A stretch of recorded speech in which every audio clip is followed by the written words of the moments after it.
De acuerdo con lo que indican en los fundamentos del proyecto, los países de América Latina aplican diferentes metodologías para medir la desigualdad y otras variables sociales. ¿Cómo es posible entonces obtener las estadísticas sólidas y comparables que se propone la investigación? Bueno, efectivamente no existe uniformidad en la forma como los distintos países calculan la pobreza, la desigualdad u otras variables sociales. Tomemos por ejemplo el caso de la pobreza. La manera más sencilla de medir pobreza es en 3 pasos. El paso 1 implica determinar una canasta básica de consumo, a lo que llamamos línea de la pobreza. En la etapa 2 hay que obtener información de los ingresos de las personas que componen una población, que es lo que se hace en Argentina a partir de la EPH. Y en la etapa 3 finalmente lo que se hace es calcular la tasa de pobreza como la proporción de personas en la población con ingresos inferiores a esa canasta básica de consumo o línea de la pobreza. Es decir, es un procedimiento muy sencillo, muy básico, y sin embargo cada país en América Latina y en el mundo aplica metodologías diferentes, fundamentalmente en las 2 primeras etapas. Entonces, en la primera etapa, los países eligen canastas de consumo distintas, y lo cual hace a la metodología finalmente no comparable. Y en la segunda etapa también hay diferencias entre países. Por ejemplo, Argentina utiliza el ingreso por adulto equivalente, otros países utilizan el ingreso per cápita, o Argentina en el ingreso no considera los ingresos no monetarios, otros países sí lo hacen. Entonces la lista de diferencias es finalmente muy larga y como conclusión no es posible comparar los resultados oficiales de pobreza de Argentina con de hecho los de ningún país latinoamericano, y tampoco es posible comparar las estadísticas de pobreza entre los distintos países de América Latina. Entonces, precisamente uno de los aportes, uno de los objetivos de nuestro proyecto de investigación es estandarizar lo más posible la metodología de medición para poder comparar los indicadores de pobreza de todos los países de América Latina. Entonces, para eso utilizamos una misma línea de pobreza, una misma canasta para todos los países, y calculamos el ingreso de la manera más uniforme posible entre los distintos países. Y esto lo que nos permite es aumentar mucho la comparabilidad de los indicadores, de las estadísticas. Por eso que muchos de los organismos internacionales, base de datos, gobiernos, la prensa, utilizan nuestras estadísticas al referirse a problemas sociales en América Latina, justamente por la comparabilidad de esas estadísticas. Entonces, solamente para mencionar un ejemplo, Naciones Unidas hace poco sacó un reporte sobre desigualdad, un reporte extenso sobre desigualdad en América Latina, y el capítulo 1 y las estadísticas principales provienen enteramente de nuestro proyecto de investigación, que es un proyecto que realizamos en la facultad hace casi más de 20 años, de hecho, y en el que trabaja buena parte de nuestro equipo en el CERLAS. Uno de los objetivos de la iniciativa es documentar y analizar los determinantes de la reciente desaceleración en la reducción de la desigualdad económica en América Latina. ¿Qué datos estadísticos sostienen esta afirmación? Efectivamente, desde hace ya casi una década que no ha habido progresos en materia de reducción de la desigualdad de ingresos en América Latina.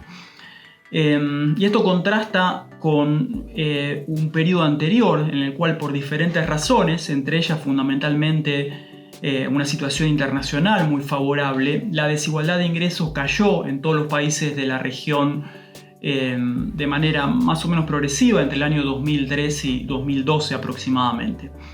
Pero desde ese momento la reducción de la desigualdad se ha desacelerado en muchos países, y en otros países, incluido Argentina, se ha estancado o directamente aumentado.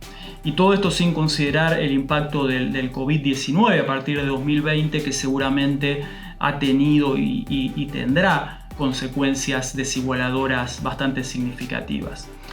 En resumen, hay evidencia de que América Latina no ha tenido progresos en términos de reducción de la desigualdad en casi una década, lo cual naturalmente es preocupante, y es uno de los motivos, uno de los objetivos de nuestro proyecto es analizar esta dinámica y analizar las razones detrás de esta dinámica, analizar sus determinantes.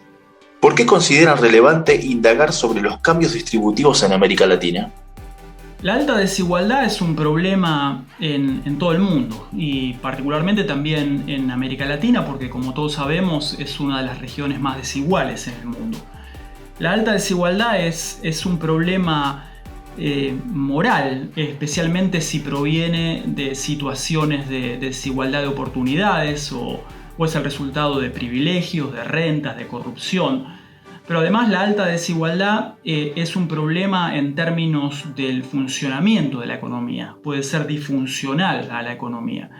De manera que estudiar la desigualdad y tratar de entender sus causas, sus determinantes, es naturalmente muy relevante. Y lo mismo se aplica, en algunos casos, estos argumentos que mencioné, aún con mayor fuerza, a otros problemas sociales que analizamos en el proyecto, como es el caso de la pobreza. ¿Qué es y cómo se aplica la base CEDLAC en este proyecto de investigación? La base CEDLAC es una base de indicadores socioeconómicos para todos los países de América Latina que contiene información de un gran número de variables sociales, como la desigualdad, la pobreza, el empleo, la educación, entre muchas otras. Se construye en el CEDLAS y es parte de un proyecto conjunto con el Banco Mundial.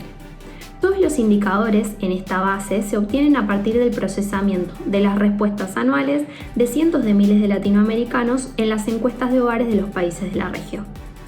Casi todos los integrantes del CEDLAS trabajamos sobre esta gran base de datos en varias tareas, desde el procesamiento de las encuestas hasta el análisis de los resultados. Pero CEDLAC no es la única base del proyecto. También contamos con LABLAC, que contiene indicadores del mercado laboral, el proyecto GENLAC, que contiene indicadores de género, y una base de datos que tiene información sobre movilidad intergeneracional. Si te interesa, toda esta información está en el sitio del CEDLAS en la web. ¿Cuáles son las características de la metodología aplicada en la investigación? Bueno, en realidad aplicamos diferentes metodologías dependiendo de la etapa de análisis.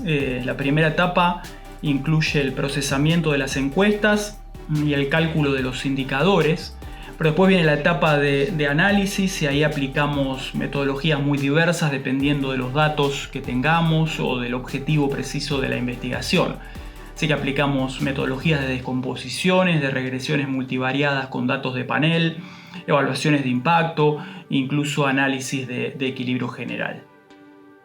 ¿Qué otras líneas de investigación pueden surgir a partir de los resultados que arroje este trabajo? Bueno, en realidad ya arrancamos algunas líneas de investigación que surgieron de este proyecto. Tal vez una de las más importantes que surgió a raíz del análisis de las desigualdades de género es una iniciativa nueva del CEDLAS que busca promover la equidad de género en los países de la región. El proyecto se llama GENLAC y lo que busca es contribuir con evidencia para el diagnóstico, el monitoreo y el análisis de las inequidades de género en los países de América Latina y del Caribe. Y la parte central de este proyecto es la construcción de una base de datos. Es una base de datos, la base GENLAC, que tiene información para todos los países de América Latina y algunos del Caribe desde principios de los años 2000, información anual sobre indicadores diversos que son relevantes para el estudio de las desigualdades de género. Entonces tenemos información de empleo, de educación, de familia y uso del tiempo, percepciones sobre roles de género.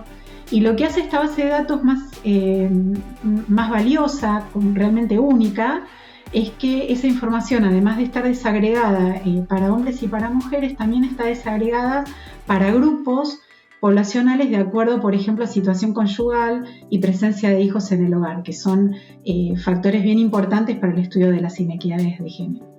Esta base va a estar disponible, la base GENLAC, antes de fin de año. Va a ser una base de acceso libre a todo público y por eso pensamos que es realmente una contribución muy relevante para la discusión de los temas de género o sea, no solamente para entender cómo se ha evolucionado y cómo vienen las cosas, sino qué es lo que falta y dónde hay que enfocar las políticas públicas para promover justamente la equidad de género en la región.